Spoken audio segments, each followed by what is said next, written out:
আসসালামু আলাইকুম, welcome back to পম্পাস্টাস। আজ আপনাদের মাঝে নিয়ে আসলাম রান্নার একটি ভিডিও।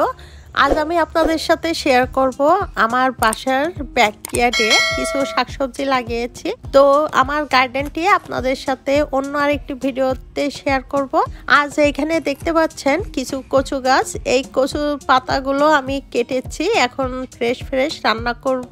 এরকম নিজের গাছ থেকে নিজে হাতে পেড়ে রান্না করে সেটা খেতে অনেক আনন্দের আর অনেক ভালো লাগে। আর ফ্রেশ ফ্রেশ অর্গানিক যে ভেজিটেবলগুলো রান্না করলে কিন্তু অন্যরকম একটা টেস্ট লাগে। তো এখানে দেখতে পাচ্ছেন কিছু কচুর পাতা ডাটা সহ কেটে নিয়েছি। আজ আমি এই ডাটা আর পাতা দিয়ে ইলিশ মাছ দিয়ে রান্না করব। ভিন্নধর্মী একটি রেসিপি, আশা করছি আপনাদের রেসিপিটি ভালো লাগবে। এইভাবে রান্না করলে মাছ মাংস অন্য কিছুই লাগবে না, জাস্ট গরম ভাতের সাথে পুরোটাই জমে যাবে। তো এইভাবে রান্না করলে সবাই অনেক পছন্দ করে। আমার এই রেসিপিটি আপনাদের সাথে শেয়ার করব। তো এখানে কচুর পাতাগুলো আমি খুব ভালোভাবে কুচি কুচি করে কেটে নিচ্ছি।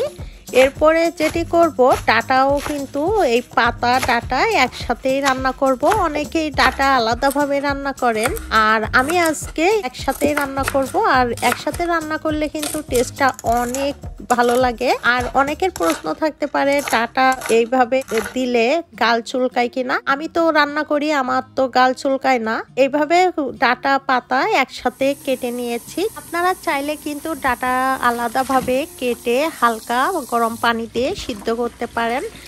আমি যেভাবে রান্না করি আমাদের তো গাল চুলকায় না, এজন্য আমি আর ডাটাটি আলাদাভাবে সিদ্ধ করলাম না।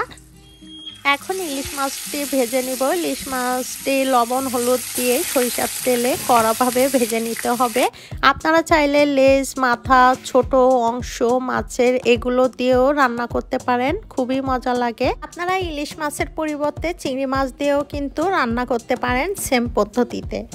মাছগুলো আর একটু কড়া করে ভেজে নিয়ে উঠিয়ে নিব।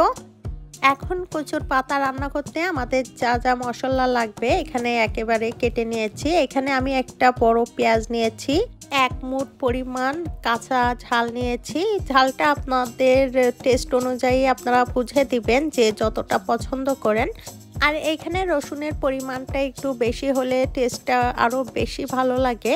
এখানে 13 থেকে 15টির মতো রসুনের কোষ নিয়েছি, 2টা শুকনো মরিচ নিয়েছি, আর লাগবে সামান্য কালো জিরা।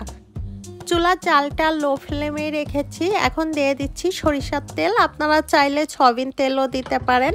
সরিষার তেল দিলে আরো বেশি টেস্ট হয়। দিয়ে দিচ্ছি সামান্য কালো জিরা। কালো জিরা দিলে ঘ্রাণটা খুবই ভালো লাগে, একটা সুন্দর একটি ঘ্রাণ বাইর হয়।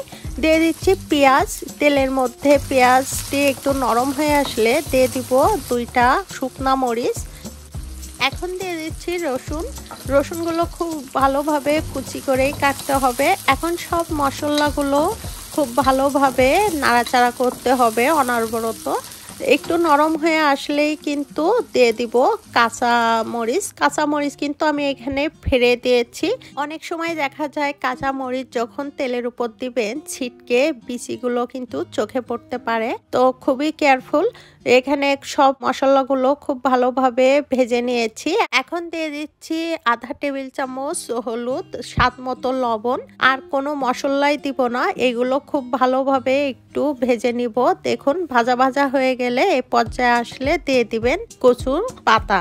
কচুর পাতা ডাটা একসাথেই আমি রান্না করছি, খুবই মজা লাগে। এই পদ্ধতিতে আপনারাও রান্না করে দেখবেন, অনেক মজা লাগে। আর এখানে দিয়ে দিচ্ছি সামান্য পানি। কচুর পাতা কিন্তু একটু নরম হয়ে আসলেই দেখবেন হালকা পানি বাইর হয়, যেহেতু এখানে ডাটা আছে।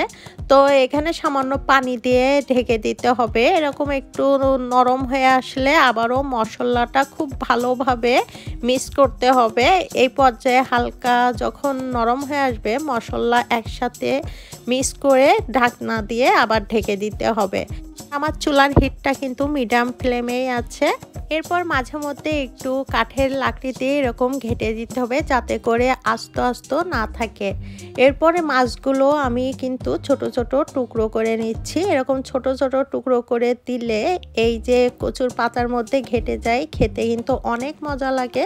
এখন চুলার হিটটা মিডিয়াম ফ্লেমে রেখে খুব ভালোভাবে অনবরত নাড়তেই হবে, তা না হলে নিচে লেগে যেতে পারে। দেখুন এখানে কিন্তু কচুর পাতা অনেকটা পানি শুকিয়ে এসেছে। এই পর্যায়ে আসলেই কিন্তু মাছগুলো দিয়ে দিবেন একদম লাস্টে, যেহেতু মাছগুলো আমরা আগের থেকে ভেজে নিয়েছি এই জন্য লাস্টেই দিতে হবে। এখন খুব ভালোভাবে দেখুন নাড়াচাড়া করছি, নিচে এরকম লেগে আসলে দেখবেন কড়ার সাথে লেগে যাচ্ছে না। এ পর্যায়ে আসলে বুঝতে হবে রান্নাটি হয়ে গেছে। এখন গরম গরম পরিবেশন করব। এখন আমি একটা পাত্রে ঢেলে নিচ্ছি, আর সাথে একটু লেবু হলে তো কথাই নেই। এখানে একটা লেবু কেটে সাজিয়ে দিচ্ছি দেখার সৌন্দর্যের জন্য। আর এই রেসিপিটি যদি গরম ভাতের সাথে আপনারা খান এতই মজা লাগে, সাথে মাছ মাংস খাওয়ার কথাই ভুলে যাবেন। এই রেসিপিটি যদি ফলো করে রান্না করেন এতই মজা, ট্রাস্ট মি। তো আপনারাও বাসায় এই সেম পদ্ধতিতে করে দেখবেন অনেক ভালো লাগবে, ছোট বড় সবাই পছন্দ করবে। তো বন্ধুরা, আশা করছি আমার আজকের রেসিপিটি আপনাদের ভালো লেগেছে। আর যারা রান্না করবেন কেমন হলো কমেন্টস করে অবশ্যই আমাকে জানাবেন। আজ বিদায় নিচ্ছি, সবাই খুব ভালো থাকবেন। আল্লাহ হাফেজ।